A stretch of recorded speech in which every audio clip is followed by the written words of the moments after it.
Hi, it's Edgy Georgine, and I have a true horror story to tell you, so please listen. The year was 1958. I was 17 years old, and it was basically 15 years before ROE v. Wade, which is important.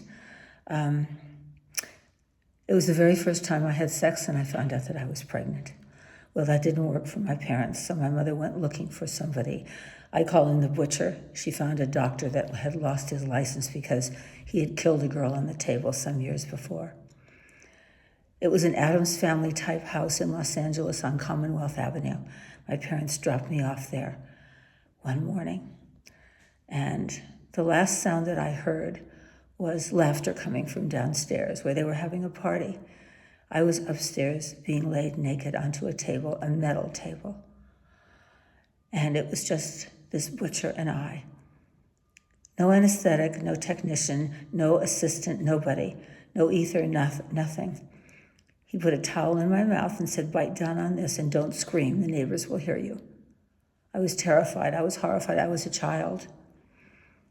And he started putting things up inside of me, and the pain was absolutely excruciating. It was unbearable. I was crying in my own self. I just couldn't scream because I was paralyzed with fear. And then I felt him sexually abusing me, and there was nothing I could do. I was trapped right there on that table. Later, he sent me into a little room where I lied down and cried myself to sleep. Later on, I went into the bathroom, and there was a string hanging down, and I pulled it out. I didn't know. And this just group of things that he had put up inside of me came out. I was terrified. I snuck into the hallway.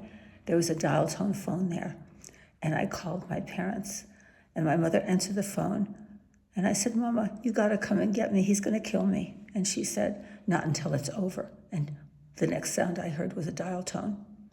I didn't know what to do. I ended up having to go back to him 2 more times.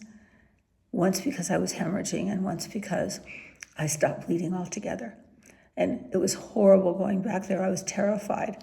And the day after the 3rd time I was there, he killed another girl on the table. So I beg you, please, share this video.